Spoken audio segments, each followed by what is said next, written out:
काय दिसतं आहे 5-4 काय ते सांगतो आता. मी JEE फक्त 5 स्टुडंट घेणार आहे, त्याच्यामधून 4 माझ्याकडे ऑलरेडी. आता फक्त एकच सीट बाकी. मी याच्यात जास्त घेणार नाही. का? कारण 2 स्टुडंट आले होते आपल्याकडे, त्यांनी पाहिलं ते काय आहे आणि ते थोडेसे घाबरून गेले असं म्हणू शकता तुम्ही. हालाकी त्यांची लेवल कमी होती ॲज कम्पेअर्ड टू यू. तुम्ही 4 यांचा रिस्पॉन्स मला चांगला आहे.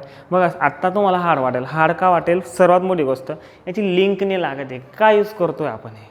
हा सर्वात मोठा प्रॉब्लेम. त्याची लिंक लागेल ते म्हणजे ज्यावेळेस फिजिक्स स्टार्ट होईल. अजून फिजिक्स स्टार्ट झालेलं नाही, बट ते आपल्याला यूज करायचे. त्याची लिंक का लागत नाही? कारण स्टार्टर नाही केलं, त्याच्या आपल्या ॲप्लिकेशन नाही आले. त्याच्या ॲप्लिकेशन येतील ना त्यावेळेस आपण तुम्ही म्हणणार की अरे हां हे म्हणून बघत होतो आपण. मी हे न बघता डायरेक्ट फिजिक्स स्टार्ट केलं तर तुम्हाला कळणार नाही, काहीच फायदा नाही. आणि काही महाराज असा विचार करतात की मी 12th लावेल. अरे बाबा JEE आणि नीटच्या सिलेबस हा 11th आणि 12th मिळून आहे. तुम्ही डायरेक्ट 12th करणार तर कसं पॉसिबल होणार आहे? सर्वात मोठी गोष्ट. आणि तुम्ही स्टेट बोर्ड आता बाकीचे लोक कसं करतात? स्टेट बोर्डसाठी पळत आहे. स्टेट बोर्डला काय घाबरतं एवढं? तुम्ही जर घरी याचं प्रिपरेशन करत असाल तर स्टेट बोर्ड तसं होतं. जे बाहेर क्लासला तर तुम्हाला माहिती असतील, जे कोटाला जाऊन क्लास लावतात 2 वर्ष इथं स्किप करतात. ओके, कॉलेज स्किप करतात आणि डायरेक्ट बाहेर क्लास लावतात. ते काय स्टेट बोर्डच्या स्टडी नाही करत तिथं, मग ते स्टेट बोर्ड पास नाही होत, त्यांच्या स्टेट बोर्डला मार्क्स येत नाही, असं काहीच नाही. तुम्ही हे करता आता स्टेट बोर्ड तर इझिली होतं, पण तुम्ही जे फक्त स्टेट बोर्ड करणार आणि हे एकही क्वेश्चन सॉल्व्ह करू शकणार.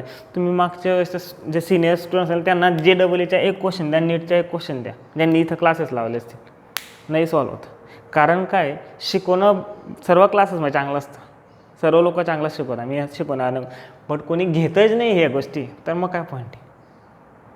तुम्हाला काय करणं आहे ते तुम्हाला डिसाईड करायचे. आणि तुम्ही सध्या लहान आहेत असं म्हणजे तुम्हाला जे कोणी सांगितलं का तुम्ही तिकडं पळतात. थोडंसं थांबा, 1-2 महिने द्या. स्टेट बोर्डसाठी क्लास तुमच्यासाठी ऑलवेज अवेलेबल आहे शाळेत. It doesn't matter.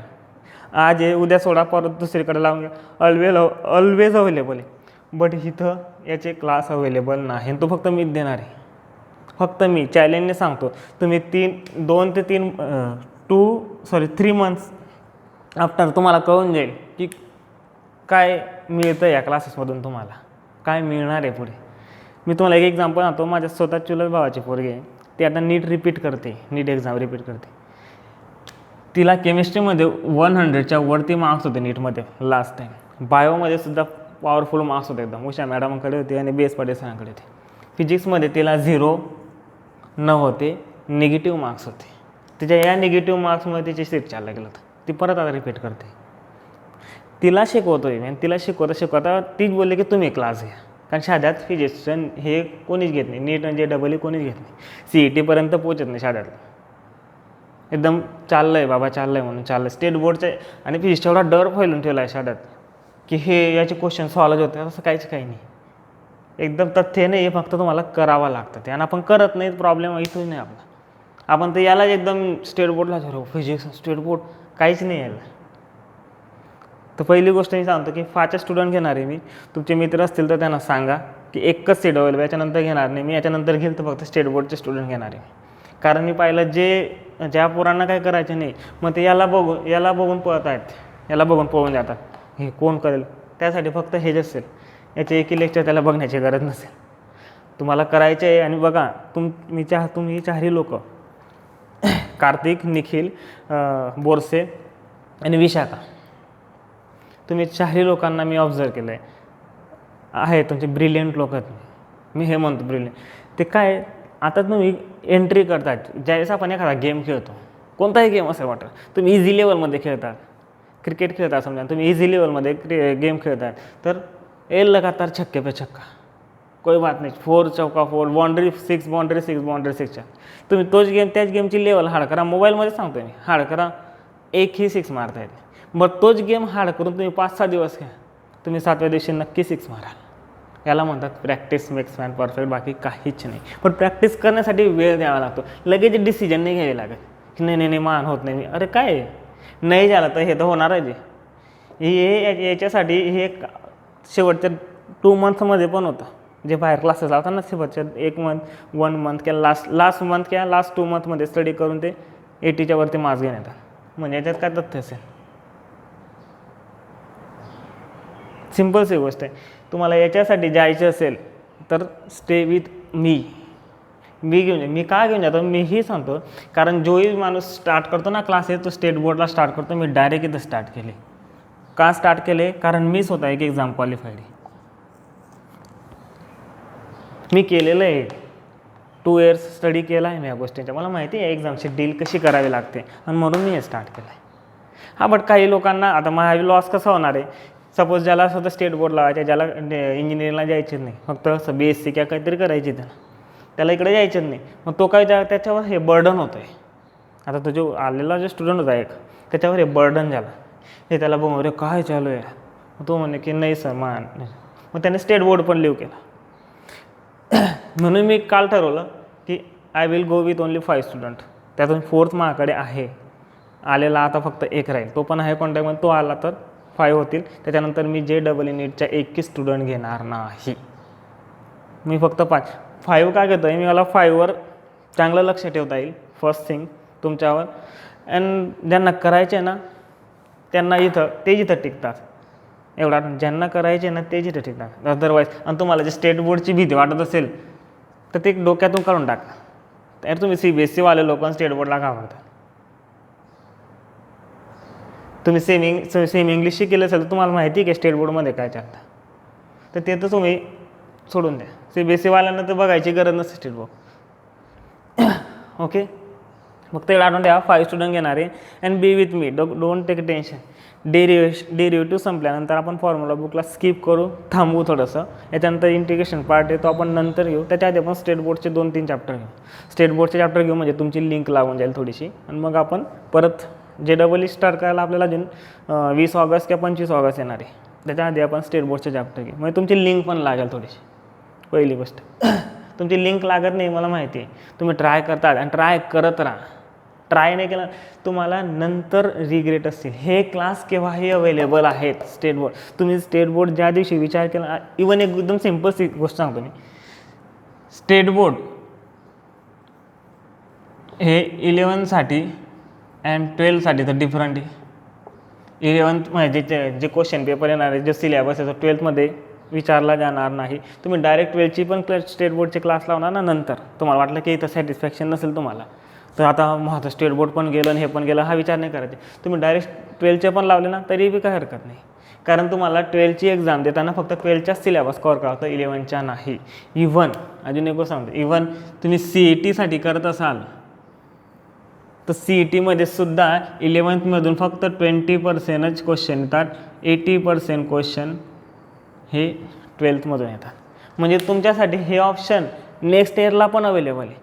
But whenever you talk about this you have to study about both. याच्यामधून 50% सिलेबस कवर होतो आणि आतामधून 50% का म्हणतो मी, 11चे पहिले 5 चॅप्टर जे आहेत मेकॅनिक्सचे त्याच्यातून 40% सिलेबस तुम्ही तेवढेही करून टाकले ना तरी तुम्हाला 100मधून तुम्हाला नाही म्हणता 40 to 50 मार्क्स JEEमध्ये. आणि ते बहुत ज़्यादा मार्क्स आहेत, खूप चांगले मार्क्स आहेत ते.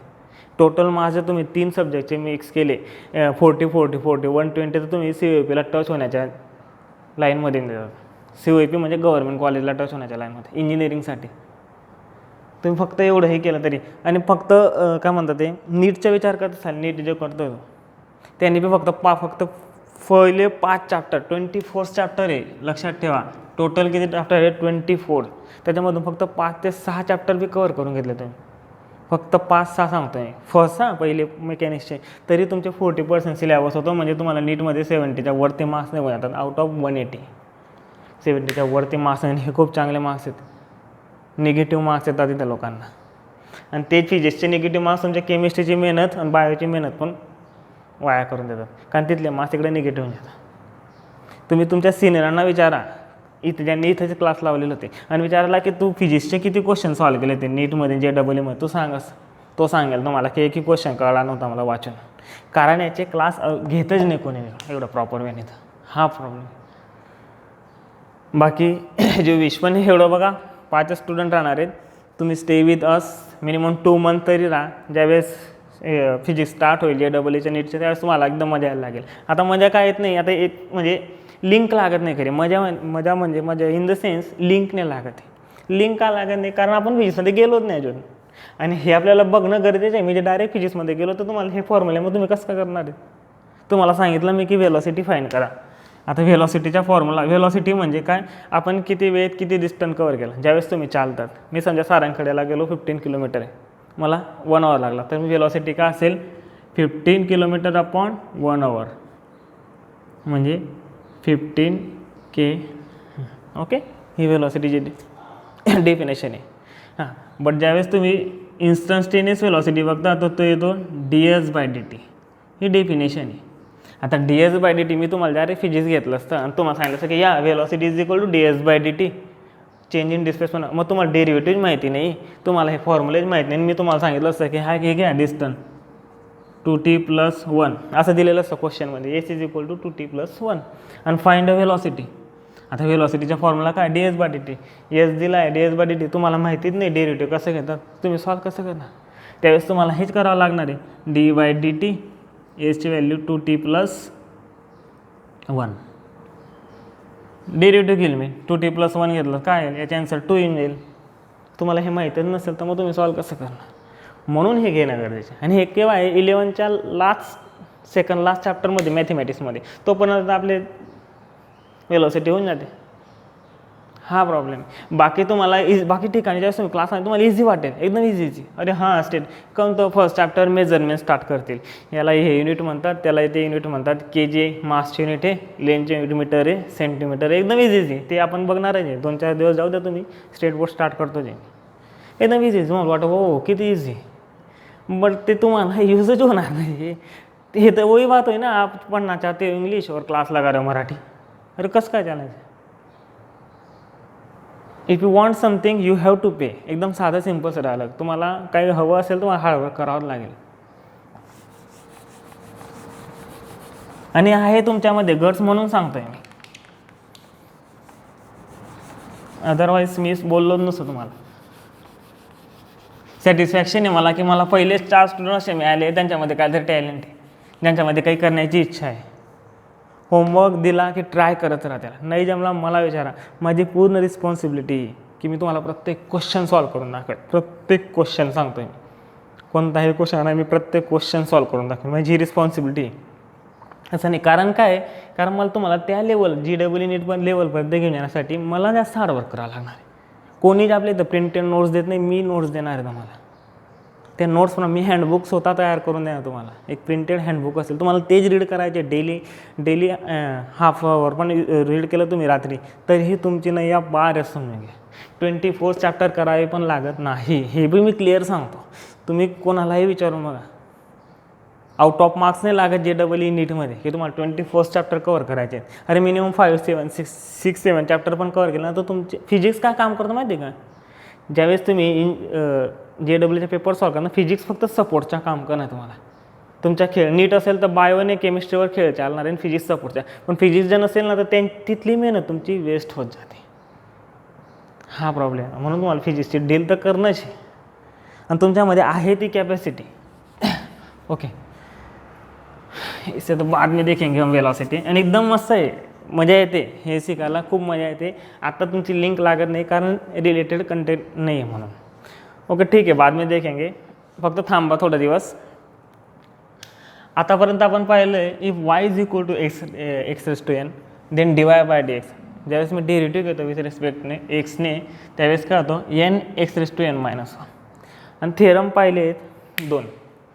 If y is equal to cu, here c is a constant, u is the function of x. u एक्सवर डिपेंड करेल, c येतो कॉन्स्टंट. ज्यावेळेस कॉन्स्टंट असेल, कॉन्स्टंट मी आउटसाईड घेतो अँड यूचा मी डेरिव्हेटिव्ह घेईल विथ रिस्पेक्ट टू एक्सने, इथं एक्स असेल तर. नंतर अजून एक थेरम पाहिला, तो म्हणजे काय, समेशन अँड सबट्रॅक्शनचा आहे. समजा y असा दिला असेल तुम्हाला आणि त्याच्या डेरिव्हेटिव्ह घ्यायचे आहे, तर काय करणार मी, तो ब्रॅकेट आधी सॉल्व करेल जनरल मॅथमॅटिक्सच्या रूलनुसार, जसं आपण इथं करतो. समजा मी तुला 8 × 4 5 6 4 5 दिला, तर काय होईल याला सॉल्व करताना मी 8 × 4 + 8 × 5 सिमिलर. 8च्या जागेवर तिथं डेरिव्हेटिव्ह, बाकी काहीच नाही. मायनस असेल तर इथं मायनस, इथं मायनस घेऊन टाकतो आहे. हे 2 लॉ झालेत. ओके, आता एक्स्ट्रा 2 फॉर्म्युले घेऊ जे trigonometry related. First, when y is equal to sin x, काय y is equal to sine x आहे and you want derivative of y with respect to x, then d by dx okay हा काय येईल तुमच्या sine x वायच्या value put याच्या derivative येतो directly cos x. आता link का लागत नाही सर डायरेक्टली डेरिव्हेटिव्ह साईनच्या कॉस कसा आला हां तर याचं ॲन्सर तुम्हाला अजून एकदा सांगतो मी मॅथेमॅटिक्समध्ये मिळणार आहे. त्याचे थेरम आहेत. मी त्याचे थेरम घेतले तर असं समजा मी तुम्हाला मॅथच शिकवून देणार इथं. तुम्ही मॅथचे क्लास लावले आहेत ऑब्व्हियसली तुम्हाला हे मॅथेमॅटिक्समध्ये आहे. मग मॅथेमॅटिक्समध्ये याचे डेरिव्हेशन आहेत खास करून हे कार्तिकसाठी. त्याला म्हणजे हे कुठून आलं एकदम आता हे कुठून आलं तो जो काय साइन एक्सचा डेरिव्हेटिव्ह घेतला तर कॉस काय येतो हा जो काय आहे ना ह्या काचे ॲन्सर तुम्हाला कुठं मिळणार आहे मॅथेमॅटिक्समध्ये मिळणार आहे. आपल्यासाठी दॅट्स नॉट अवर बिझनेस. मी काय घेतो आहे कारण आपल्याला लागणार आहे ते दुसरे घेणार पण नाही कारण दुसरे स्टेट बोर्ड जाऊ द्या मला का बोलायचं त्याबद्दल बट हे आपल्याला लागणार आहे म्हणून घेतो आहे. सायन्सच्या आपला आत्ता तुमच्यासाठी रिमेंबर किंवा क्रॅम्प करण्यासाठी काय गरज आहे साइन एक्सचा डेरिव्हेटिव्ह कॉस एक्स बस. तुम्हाला तुमच्या डोक्यात आता सध्या एवढंच ठेवायचे काय येतो काचे ॲन्सर तुम्हाला मॅथेमॅटिक्सचे सर देतील कारण का त्यांना पूर्ण चॅप्टर आहे. त्यांना प्रत्येक गोष्टीचे डेरिव्हेशन आहे. हे असंच का हे असंच का सी बाहेरच का येतो एक्स रेस टू एन हे याचे पण डेरिव्हेशन आहे. एक्स रेस टू एन असेल तर n x raise to n minus वनच का होतं हे पण डेरिव्हेशन आहे. पण हे आपल्याला हे आपल्यासाठी नाही ते डेरिव्हेशन ते मॅथेमॅटिक्सचा पार्ट आहे. Okay if y is equal to sine x then derivative of y with respect to x sine एक्सचा डायरेक्ट कॉस एक्स होतो ट्रिग्नोमेट्री. सेकंड फॉर्म्युला जो तुम्ही पाहिला if y is equal to cos x असेल तर d y by d x is equal to d by d x हा तुमच्या cos x आणि याचे ॲन्सर येतं मायनस साइन एक्स. काय ॲन्सर आहे त्याचं आता मायनस का आला ते तुम्हाला कळणार आहे मॅथेमॅटिक्समध्ये परत एकदा सांगतोय मी. कॉस एक्सचा डेरिव्हेटिव्ह मायनस साइन आपल्यासाठी एवढंच इम्पॉर्टंट साइन एक्सचा डेरिव्हेटिव्ह कॉस एक्स येतो कॉस एक्सचा डेरिव्हेटिव्ह मायनस साइन एक्स येतो. एक क्वेश्चन अजून तुमच्यासाठी d y by d x समजा y is equal to cos z then d y by d x is equal to d by d x हा काय आहे कॉस झेड बरोबर आहे. आता इथं एक्स आहे का नाही म्हणजे हा पूर्ण काय कॉन्स्टंट आहे याच्या मायनस साईन होणार नाही. एक्सची टर्म पाहिजे जिथं एक्सची टर्म नसेल तर तो काय होईल मग हा पुढे आउटसाईड येईल डी बाय डी एक्स इथं राहिला फक्त 1 याच्या डेरिव्हेटिव्ह तो 0 सो कॉस झेड इंटू 0 म्हणजे काय 0. इथं एक्स राहणं हे सर्व ठिकाणी इम्पॉर्टंट आहे. आता साइन एक्स आहे म्हणून इथं साइन झेड राहिला असता ॲन्सर आला असतं 0. डी बाय डी एक्स नंतर हा जो ब्रॅकेट असेल इथं जी टर्म असेल किंवा मग इथं ज्यावेळेस जी टर्म ठेवू ती जे एक्सशी रिलेटेड नसेल तर ॲन्सर येईल 0. ओके आज याचे प्रॉब्लेम पाहू आपण.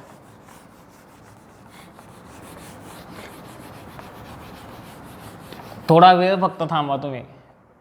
एट द एंड ऑफ 11 बी नाही 2 or 3 मंथ नंतर आपले जे डबलचे नीटचे 2 चॅप्टर झाले. पहिलं व्हेक्टर हे नंतर मेजरमेंट. व्हेक्टर पण झालं ना तरी झाल्यानंतर तुमच्याच मित्रांना त्याचे क्वेश्चन द्यायचे सांगा की हे क्वेश्चन सॉल्व करून दाखवणार नीटचे आणि डबलचे तो एकही क्वेश्चन सॉल्व करू शकणार नाही कारण त्याने ते क्लासने लावले आहेत. एक भ्रम फैलवला जातो खूप कठीण आहे फिजिक्स खूप कठीण ॲक्च्युली भ्रम फैलवला जावा असं म्हणण्यापेक्षा घाबरूनच जातो माणूस. स्वतःच फिजिक्स सांगितलं म्हणजे अरे आमच्या वेळेस भौतिकशास्त्र म्हणायचे असतं भौतिकशास्त्र. ओके कोई बात नाही. एक्झाम्पल आता हे काय 1 2 3 4 5 हे 5 यूज करायचं आपल्याला. हे 2 थेरम हे 3 फॉर्म्युले. इफ पेक्षा find dy by dx if first example y is equal to twice x plus sin x. काय टॉईस एक्स आज जास्त वेळ लेक्चरमध्ये गेला ॲक्च्युली मला y is equal to twice x plus sine x. मला फाईंड काय करायचे आहे, d y by d x. Okay, d y by d x is equal to d by d x, वायची value twice x plus sine x. आधी मी कोणता theorem use करेल, second theorem. याला सेकंड म्हणा, हा तुमचा फर्स्ट. सेकंड थेरम का सर, ब्रॅकेट आहे, ब्रॅकेटच्या बाहेर डेरिव्हेटिव्हची साईन आहे, ब्रॅकेटच्या आउटसाईड आहे. मी याला सॉल्व करेल. जसं आपण सॉल्व करतो ना, ए बी प्लस सी असेल तर याला कसं करतो आपण, ए बी ए सी झालेलं आहे या गोष्टी. तसंच derivative of this plus derivative of this, साधी सिंपल. इथं प्लस मायनस दिले, इथं मायनस राहिला असं तर मायनस घेतलास. हा काय येईल मग, d by d x 2x plus d by d x sine x. Okay, आता सेपरेट डेरिव्हेटिव्ह. आता याच्यात बघा 2 काय आहे, याच्याशी रिलेटेड आहे नाही, कॉन्स्टंट आहे आउटसाईड. आधी 2 घेतला मी, नंतर काय घेईल मी, एक्स घेईल. ओके, एक्स घेण्यापेक्षा आधी डेरिव्हेटिव्ह लिहिले. नंतर काय येईल, d by d x x, फक्त एक्स राहिला, plus derivative of sine x. काय इथं एक्स आहे, इथं पण काय आहे, एक्स आहे. डेरिव्हेटिव्ह ऑफ साइन एक्स काय आहे, वाय इज इक्वल टू हा बघा derivative of sine x cos x झाला आंसर याच्यात. इसका क्या होगा, ये आ गया 2 सर. ये क्या है actually, d x by d x है सर. सेम फंक्शन हो, वेरिएबल भी सेम हो तो उसका आंसर आता है, उसका डेरिवेटिव आता है 1. Numerator is equal to denominator. अजून एक दूसरा लॉजिक येते, इसका आंसर आएगा 1. ये हो गया आपका कॉस एक्स. सिंपल आहे, काही एवढं विशेष नाही आहे, तिथल्या तिथंच फिरत राहतं. तुम्ही 12th नंतर गेल्यावर पोरांना वाटतं म्हणजे माझ्याच घरचं एक्झाम्पल आहे, माझ्याच चुलत भावाची पोर. ती म्हणते की काश मी त्यावेळेस बघून घेतलं असतं, आणि ती म्हणते काश मला त्यावेळेस तुम्ही शिकवलं असतं. मी पण म्हणतो काश मी त्यावेळेस क्लास टाकून दिले असते. झालं एक्झाम्पल म्हणतो, झालं आन्सर. काही नव्हतं, काय केलं मी, वाय दिलेला होता डेरिव्हेटिव्ह दिस, आधी ब्रॅकेट सॉल्व केला according to this theorem. Normal algebraic theorem आहे, तो नाही पण विचार केला तरी चालेल. झालं. आता याच्या derivative x raise to x raise to n, x दिसला फक्त, एक्स स्क्वेअर असो, एक्स क्यूब असो, एक्स अंडररूट एक्स असो, पॉवरचा फॉर्म्युला यूज करायचा. ओके, इकडे तर ट्रिग्नोमेट्रीचे डेरिव्हेटिव्ह घ्यायचे, तर मग ट्रिग्नोमेट्रीचा फॉर्म्युला. साईन कॉसच का घेतले, टॅन पण आहे, कॉट पण आहे, सेक पण आहे, कोसेकच्या पण डेरिव्हेटिव्ह. बट आपल्याला फक्त हे दोनच लागतात. फिजिक्समध्ये याच्यावरच क्वेश्चन असतात, टॅन, मग ते आपण बघणार नाही, ते जड होईल जास्त, आपल्याला पाहिजे नाही. ते केव्हा तुम्हाला कळेल चांगलं, ज्यावेळेस मॅथमॅटिक्समध्ये डेरिव्हेशन बघणार याचे की कसे आले, त्यावेळेस जास्त कळेल ते. म्हणून ते आपल्याला लागणार नाही, म्हणून मी ते घेणार नाही, ते राहू द्या. आहे फॉर्म्युला बुकमध्ये त्याचे फॉर्म्युला दिलेले आहेत, ते मला कामात येतील ते पुढे मॅथमॅटिक्ससाठी. आपल्याला हे 2 लागतील. जास्त तर ना आपल्याला ह्याच फॉर्म्युलावर प्रॉब्लेम असतो, तुम्हाला हेच यूज करायचं सध्या असतं, पॉवरच्या फॉर्म्युला. इकडं पण 3rd नंबरचा एक थेरम आहे, तो यूज करणार आहे आपण, म्हणून ते बघून घेऊ आपण. 4th नंबरचा जो थेरम असेल तो पाहणार नाही, तो आपल्याला लागत नाही. ओके, हे झालं. नेक्स्ट प्रॉब्लेम पाहू आपण आता.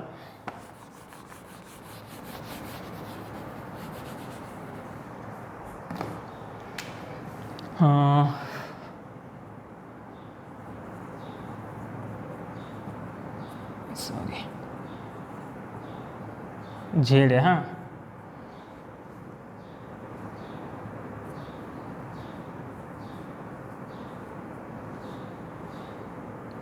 Find d y by d x and d y by d z, दोघं फाइंड करायचे. First d y by d x घेतो मी, d y by d x काय येईल, हा d by d x, y काय आहे 2xz प्लस कॉस झेड. काय y 2xz plus cos Z.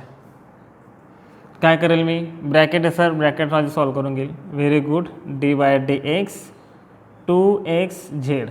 Z आणि 2ला मिक्स नका करत जाऊ तुम्ही, ज्यावेळेस सॉल्व करताना तुम्ही स्वतः ऑब्झर्व करा, तुम्ही झेड आणि 2ला मी एकच करून धरून येतात, तसं नाही करायचं. हा 2 आहे ना, झेड आहे, plus d by d x cos z. आता हो तुम्हाला कळायला लागलं असेल. इथं काय आहे, एक्स आहे या दोघं कॉन्स्टंट टर्म मी आधी घेऊन टाकेल. हा तुमचा 2, हा तुमचा झेड. राहिलं का मध्ये dx/dx. फक्त एक्स राहिला, त्याला मी इथं लिहून घेतलं. ब्रॅकेटमध्ये लिहा का असं लिहा, इट डझंट मॅटर. काय येईल याचे आन्सर? 1 येईल का 0 येईल? ऑब्व्हियसली त्याचे आन्सर येणार आहे 0, कारण ब्रॅकेटमध्ये एक्स नाही. हा का होईल 2z, याचे आन्सर येईल 1. dx/dx 1, सेम डेरिव्हेटिव्ह, आन्सर आला 2z.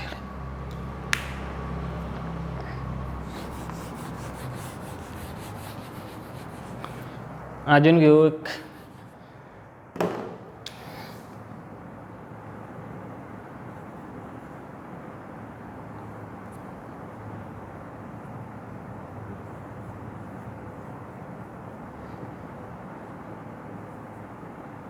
थोडंसं हार्ड घेतो आहे ना आता, थोडं जास्त नाही, क्वीनची हार्ड आहे. काय फाईन करायचं आहे? मी आधी फाईन करतो. अरे हे फायनल नाही केलं ना आपण लास्ट एक्झाम्पलमध्ये. काय होतं ते लास्ट? ठीक आहे, डायरेक्टली हे भाऊ विसरलो आम्ही. dy/dz फाईन करायचं होतं, मग केला नव्हतं मी. काय इथं y दिला आहे, मला फाईन करायचे dy/dx. हा येईल तुमचा d/dx. y काय आहे? This 2x cos z plus sign x. Okay, काय करेल सर मी याला सेपरेट करून घेईल, म्हणजे ब्रॅकेट सॉल्व करून घेईल. काय येईल तो d/dx फर्स्ट ब्रॅकेटमध्ये 2x cos z plus d/dx sine x. ह्याच्या डेरिव्हेटिव्ह घेताना 2 आणि cos z बघा, cos z मध्ये x नाही, इथं x आहे. फक्त ही एकच टर्म तिकडे राहील, बाकी टर्म आउटसाईड. तो येईल 2 पण आउटसाईड येऊन जाईल, cos z पण आउटसाईड येईल. राहिलं काय dx/dx plus what the derivative of sine x. d/dx हे साइन x आहे, साइन xचा derivative according to this derivative of sine x cos x. Cramp करून घ्यायचे, derivative of sine x cos x, derivative of cos x minus sine x. हा तुमचा झाला cos x. इकडे काय होईल 2 as it is, cos z as it is, d/dx 1. हा तुमचा झाला cos x. 2 cos z plus cos x. इथं cos कॉमन नाही गेलं, असं कधीच होत नाही. हा cos z आहे, हा cos x आहे, दोघं वेगळे टर्म आहेत, ते सेम नाही. याला ना त्याला असं लिहून देतात काही लोक, cos z कॉमन 2 प्लस 1. असं होणार नाही. cos z वेगळा, cos x वेगळा असतो. cos z is a function of z, cos x is a function of x. नंतर फाईन करायचे dy/dz. स्टार्टिंगला थोडं हार्ड जाईल, स्टार्टिंगला तुम्हाला थोडासा जास्त स्टडी करावा लागेल. नवीन वाटतं ते, नंतर बरोबर होऊन जातं ते. काय मग फाईन करायच्या नंतर dy/dz. ओके, d/dz y काय दिला आहे 2x cos z plus sign x. काय करेल मी ब्रॅकेट सॉल्व करून, ब्रॅकेट सॉल्व करून काय होईल d/dz हा आहे तुमचा 2x cos z प्लस d/dz साइन x. इसका क्या होगा सर? z से हम डेरिवेटिव लेने वाले हैं, एक 2 एक cos z और 2 कॉन्स्टंट आहे, आउटसाइड तिथं फक्त राहील. अरे सॉरी डेरिवेटिव झेडने घेतो आहे, 2 आणि x हा कॉन्स्टंट आहे, cos z कॉन्स्टंट नाही कारण झेडची टर्म आहे, इथं पण झेड आहे, इथं पण झेड आहे, म्हणून काय होईल 2x आउटसाइड येऊन जाईल. नंतर राहील dy/dz cos of z. Okay, plus इकडे याच्या काय आन्सर येईल इथं दिसतोय का झेडची कोणती टर्म नाही, म्हणजे याचे आन्सर येईल 0. हा तुमचा राहील 2x cos झेडचा डेरिव्हेटिव्ह. आपण जेडे cos झेडचा derivative look at this d y d x cos x, cos एक्सच्या जे तू मायनस साईन एक्स, म्हणजे कॉस झेडच्या काय येईल minus cos z, minus cos z. Answer काय आलं -2x कॉस झेड. संपलं इथपर्यंत ॲन्सर.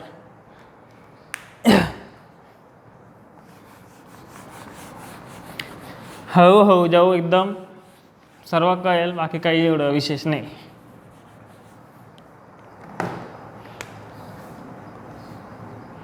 होमवर्क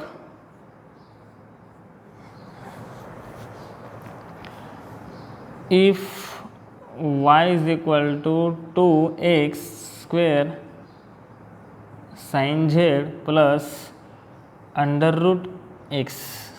चला अंडर रूट एक्स काय देत नाही देतो ना, काय हरकत नाही. अंडर रूट एक्स झालं आहे अंडर रूट एक्सच्या आधी पण. ओके, हे दोघं फाईन करायचे, D y by d x D y by d z, दोघं फाईन करायचे.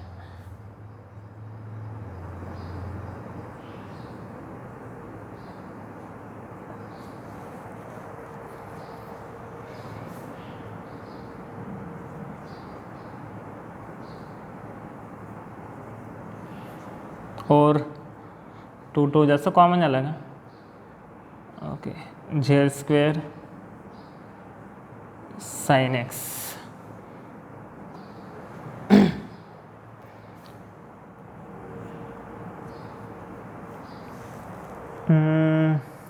ओके,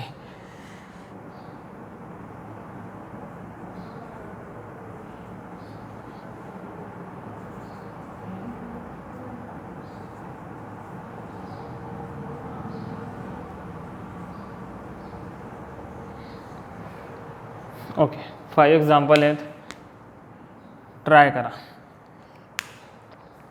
नेक्स्ट लेक्चरला आपण याचेच एक्झाम्पल बघू. त्याच्यानंतर थोडं पुढे अजून 2 फॉर्म्युले आहेत, एक म्हणजे लॉगसाठी आणि एक म्हणजे e⁻x दोघं पण आपल्याला लागतात.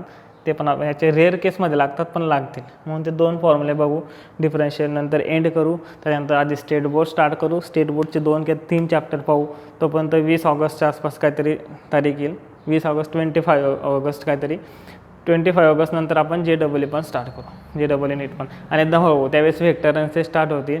नंतर व्हेक्टरांचे 2 चॅप्टर एकदम इझी तसं म्हणतो मी. ते झाल्यानंतर मग इंटिग्रेशन बघू फॉर्म्युला बुकमध्ये, कारण ते कायनॅमॅटिक्सला लागणार आहे. आणि मग आपण कायनॅमॅटिक्सकडे म्हणजे मेकॅनिक्सकडे जाऊ. स्टे विथ मी हे परत का म्हणतो मी, तुमच्या माझ्या जेवढा लॉस ना त्याच्यापेक्षा तुमच्या जास्त लॉस होणार एवढा आठवण. तुमच्या हे टर्निंग पॉईंट आहे, म्हणून मी परत तेच गोष्ट सांगतो की स्टे विथ मी. कारण एकदा गेलं की गेलं, एकदा वेळ गेला की तो परत येत नाही.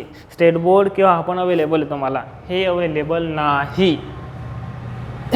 ओके ठीक आहे, वी विल मीट टुमॉरो.